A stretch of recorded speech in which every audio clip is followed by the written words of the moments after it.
and the type guys that they have on the team right now. And that's the best thing, is that the quality of guys that are on that football team that have been really in this organization. Those on ESPN, we've got to send you away. You've got arena football coming up next, Orlando taking on Iowa. For those on ESPN News, press conference coverage continues as John Elway makes it official today. You know, the Tommy Jacksons, the Barney Chavises, and the Billy Thompsons, and even though, Barney, you can't play, you think you're the best chess player of all time, but I'll give that up to you. And then, you know, through the Keith Bishops and the Dave Studdards and the guys the Steve Watsons and the Mark Jacksons and all the guys that I've played with until now, Shannon Sharps, the Bubby Bristers, the Mark Charest. I mean, I can go on and on and on about guys that I can really look back on and say that they're great friends. I enjoyed playing with them, and I'm gonna be the biggest fan of the Denver Broncos of all time now, and they're gonna continue to win, and I just like to say that it's been great. It's been a great run. Mike, thank you.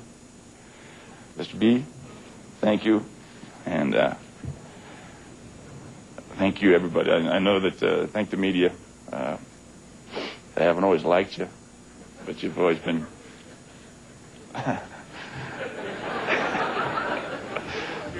Yeah, I should have started out with the media. I wouldn't have cried.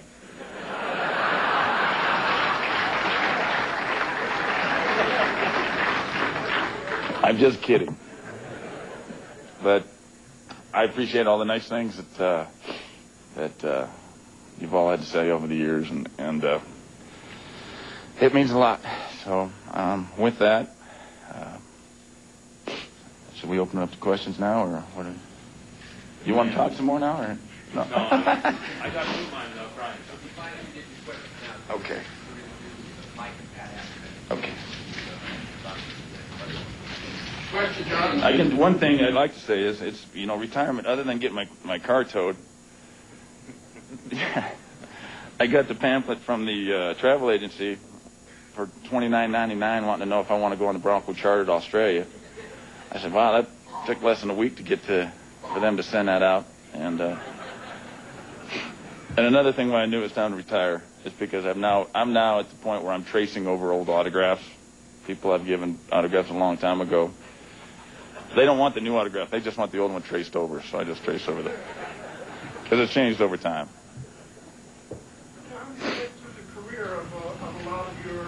Your friends as you've gone on, you really stand alone from when you come here. It was a little bittersweet for you to win the Super Bowl and have some of those guys who fought battles with not be there with you. Yeah, there's no question. I think that's the thing that, having been here as long as I have, that I've played with a lot of great guys.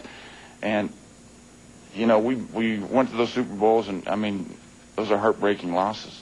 And there's nothing harder than losing a Super Bowl when you work that hard to get there. And I think that, vicariously, I think because of the family that Mr. Bollins created with the Denver Broncos, that I think that vicariously they can feel some of that joy that we had and be proud to be a Denver Bronco at that point in time. But there's no question that, heck, after 14 years, I was wondering if we were ever going to get it done. And, to finally get it done is awesome. But I think that vicariously, I think everybody that's ever been in the Denver Bronco family is all a part of those, to me, are part of those wins. When you look at some of the other quarterbacks that played in the league while you had your career, that bounced around from team to team, what does it mean to you to conclude your career with just one player? To me, that means a lot, especially with this organization and this town and the support that the fans,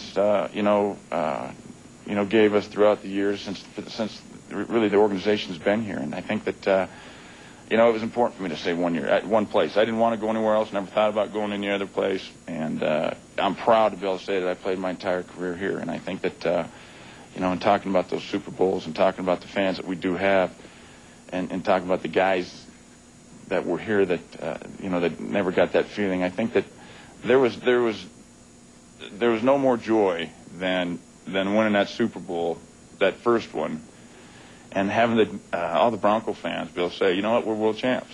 And to me, that's what it was all about, because they'd suffered through so many different years that winning that Super Bowl, and that's the thing that I'm most proud of, is to be able to say that, have the fans that have been there for so long walk around and say, you know what, we're world champs. And then to do it again last year, I couldn't be happier.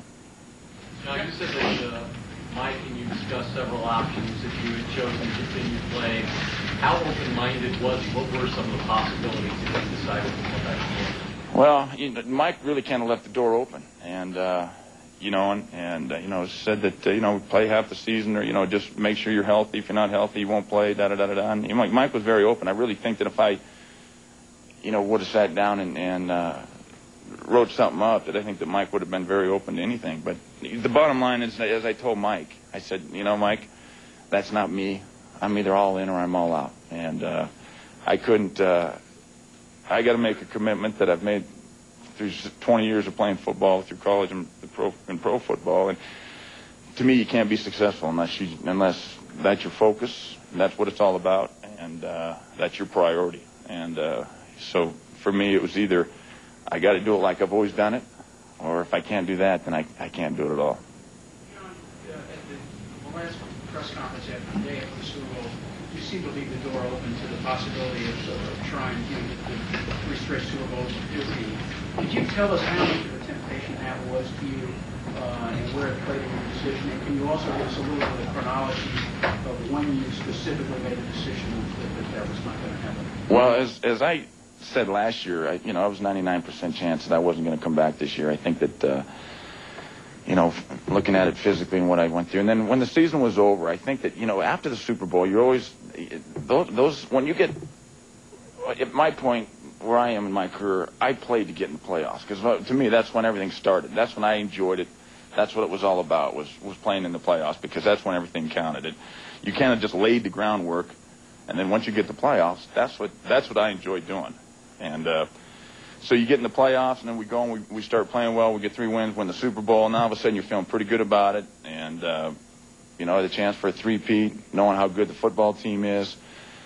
I just want to give myself a chance to think about it, at least, and maybe I could come back and figure out if I could do it physically or not. And the only way that I could do that is get away from last season and physically try to get healed up and see where I was physically. And then when it was time to start the off-season program, where my head was. And that's when that was kind of when April 5th came, and it was less than 2 months after I'd played my last football game, which was actually one series of a football game in the Pro Bowl, which was less than 2 months after that. I said, you know what? I said, I can't do this anymore. And then that's when I started discussing it with Janet and my dad. And at that point in time, it was whether I could talk myself back into it, and I couldn't do it after that.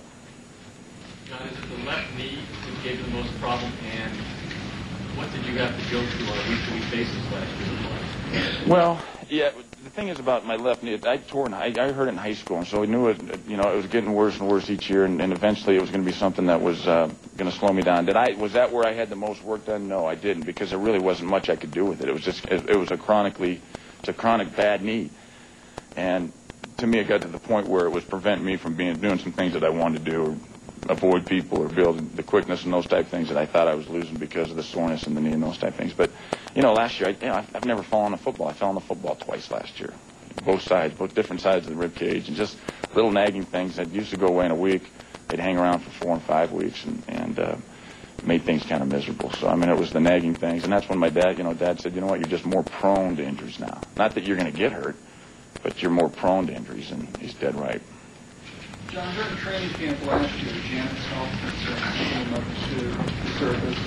At what point, if any, did you consider pulling the plug then, and did Kenneth convince you not to? Well, I think that when we went through that whole ordeal, the prognosis was good back then, and it is still good now, and she's doing a lot better. I think that I didn't realize the pressure that I put on her, that this game put on her. I think that when I made the decision and told her which way I was going to go, I've seen a difference in her the last couple of weeks. And so I think as a player, that's something that you never even realize, the pressure that you put on your wife and the family. And so,